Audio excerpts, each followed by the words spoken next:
నిన్న ఇక్కడ జరిగిన బీఆర్ఎస్ కార్యకర్త పార్టీతో అభిమానంతో ఎమ్మెల్యే గారికి ఒక సవాల్ విసిరి కండవ కప్పుకోండి సార్ అని చెప్పి మీరు బీఆర్ఎస్ పార్టీ అని చెప్తున్నారు కదని పార్టీ మారలేదని ప్రజలు బట్టి ఊహించుకుంటున్నారు నా మీద అని చెప్పి ఇంకా ప్రజలు మోసం చేసే ప్రయత్నం చేస్తున్నారు కదా.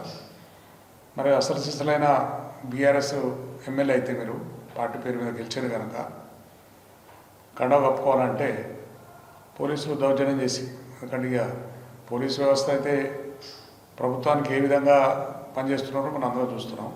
అరెస్ట్ చేసుడు ఇప్పుడు ఎమ్మెల్యే గారు కూడా మేము కోరుతున్నాం. నువ్వు అక్కడ చెప్పేటప్పుడేమో మేము బీఆర్ఎస్ పార్టీ మారలేదని చెప్పుకుంటున్నాం, ఇక్కడికి వచ్చాము ప్రజలను మోసం చేసి కండవాలు కప్పుకోలేదు అని కాంగ్రెస్ కార్యకర్తలు వేసుకొని కాంగ్రెస్ నాయకులతో పనిచేయించుకుంటూ తిరుగుతున్నాం. ఏ ముఖ్యమంత్రి తిరిగినట్టు వాడకు ఇంటింటికి తిరిగిండు ముఖ్యమంత్రి. తిరిగి నేను ఏదో చేస్తా చెప్పుకుంటా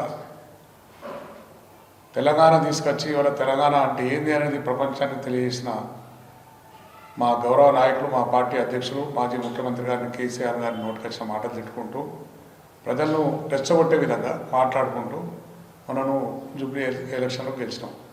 ఆ ఎన్నిక గెలుపు కాదు, అది ప్రజలను మోసం చేసిన గెలిపాం. మళ్ళొక్కసారి మోసం చేసాం ప్రజలు. అలా 420 హామీలు 6 హామీలు ఇచ్చినావు, అదొక మోసం. మళ్ళీ మొన్న జూబ్లీ ఎలక్షన్లో కూడా మోసం చేస్తున్నాం. ప్రజలు మోసపోతున్నావు, నువ్వే చెప్పినావు. ప్రజలకు అన్ని అబద్ధాలు చెప్తేనే మోసపోతారు, మోసపోతేనే ప్రజలు మాకు ఓట్లేస్తారని చెప్పి నువ్వే చెప్పినావు కనుక ఇంకా ఎన్నేళ్ళు ఎట్లా మోసం చేస్తావో ప్రజలు గుర్తించాలని చెప్పి ప్రజలను కూడా నేను విన్నవించుకుంటున్నాను. ప్రజలందరూ కూడా మీరు కూడా అర్థం చేసుకోండి. తెలంగాణ తీసుకొచ్చి తెలంగాణ రాష్ట్రం సాధించిన ఒక నాయకుని పట్టుకుని నోటికొచ్చిన మాటలు తిట్టుడు ఒకటి. అదేవిధంగా ఏదైతే 22 సంవత్సరాల్లో కూడా పరిపాలన అంతా కూడా కుంటుపడి ఎక్కడ వేసినా గొంగడు అక్కడనే ఉండే విధంగా, ఏ రోడ్డు మీద పోయినా నడవని పరిస్థితి, ఎక్కడికి పోయినా మీరు చేసిన అభివృద్ధి అనేది ఎక్కడ కనిపిస్తలేవు.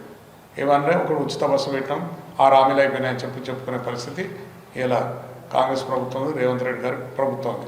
అటువంటి ప్రజల్ని ఇంకా ఎన్ని రోజులు మోసం చేస్తారు మీరు ఎన్ని రోజులు మోసపోతారు? మీ అందరికీ చేతులెత్తి నమస్కారం చేస్తున్నా.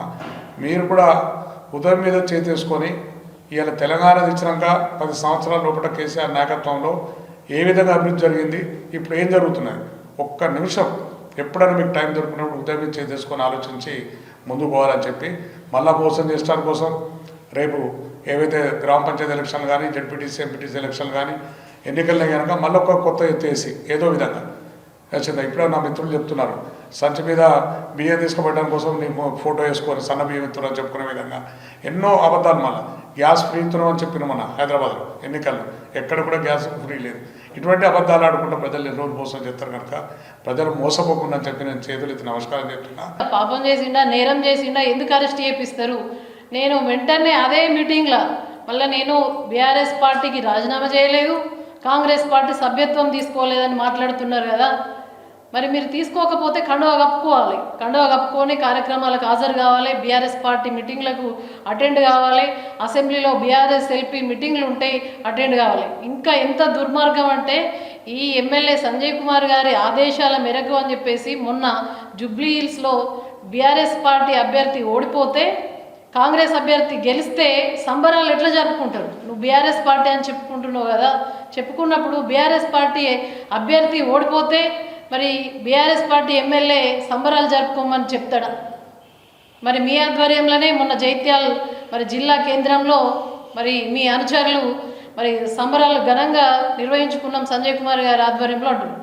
మీతో ఉన్నటువంటి అనుచరులు కూడా అటు ఇటు కాకుండా మేము సంజయ్ కుమార్ గారితో ఉంటున్నామంటే సంజయ్ కుమార్ గారు ఏ పార్టీ అంటే కాంగ్రెస్ పార్టీ అని చెప్పేసి మా రవీందర్ గారు అడిగితే ఆ టైంలో చెప్తా ఉన్నారు. మొన్న కౌశిక్ రెడ్డి గారు కూడా మరి ఉమ్మడి కరీంనగర్ జిల్లాలో ఉత్తమ్ కుమార్ రెడ్డి గారి ఆధ్వర్యంలో మీటింగ్ జరిగినప్పుడు మరి నువ్వు ఏ పార్టీ అని అడిగితే లాస్ట్ కాంగ్రెస్ పార్టీ అని చెప్పి, ఏ పార్టీ అయితే ఆ పార్టీ నువ్వు కండువా మార్చుకున్నా అని చెప్పాలి. కనీస ధైర్యం కూడా లేకుండా ఇవాళ రాజకీయాలు ఏం చేస్తాం? రాజకీయాలు ఇవాళ ఉంటాయి, లేకపోతే శాశ్వతం కాదు. కనీసం వ్యక్తిత్వం శాశ్వతం. నేను కండువా కప్పుకున్నా అంటే కండువా కప్పుకున్నాను, లేదంటే బీఆర్ఎస్ పార్టీకి రండి. బీఆర్ఎస్ పార్టీ ఇలా జిల్లా పార్టీ ఆఫీసులనే జిల్లా అధ్యక్షులు గారు, అదేవిధంగా ఇక్కడ ఉన్నటువంటి మేమందరం కూడా బీఆర్ఎస్ పార్టీ నాయకులం కండువా పట్టుకొని ఇక్కడే కూర్చుంటాం. మీరు రండి, మేము కండువా కప్పుతాం. ఈ సవాల్ను స్వీకరించాలి. సంజయ్ కుమార్ గారికి ఒక క్లారిటీ ఉంటే ఒక వ్యక్తిత్వం ఉంటే మరి మీరు చెప్పిన మాట కట్టుబడి రాజీనామా చేయాలంటారుగా, రాజీనామా చేయకపోతే రండి. మీరు మా అభ్యర్థి ఓడిపోతే ఎట్లా సంబరాలు చేసుకుంటారని చెప్పేసి మేము ప్రశ్నిస్తూ ఉన్నాం.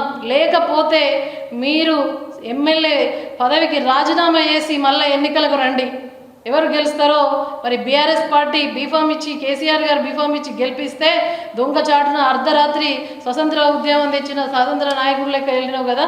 ఇవాళ కూడా నీకు ఏ క్లారిటీ లేదు. నేను బీఆర్ఎస్ పార్టీ అంటావు, మరి పార్టీ అయితే మేము కండువ కప్పుతాం, రావాలి జిల్లా పార్టీ ఆఫీస్లో కండువ కప్పుతాం. లేదు అంటే ఎమ్మెల్యే పదవికి రాజీనామా చేసి మళ్ళీ ఎన్నికల్లో ప్రజాస్వామ్యంలో మరి ప్రజలే గుణపాఠం చెప్తారని చెప్పేసి తెలియజేస్తూ ఈ కండువ పట్టుకొని మా జిల్లా పార్టీ అధ్యక్షులు గారు మేమందరం కూడా మీకోసం ఇక్కడ వెయిట్ చేస్తాం, రండి కండువ కప్పుకోండి, బీఆర్ఎస్ పార్టీకి రండి అని చెప్పేసి ఎమ్మెల్యే గారికి సవాల్ విసురుతా ఉన్నాం.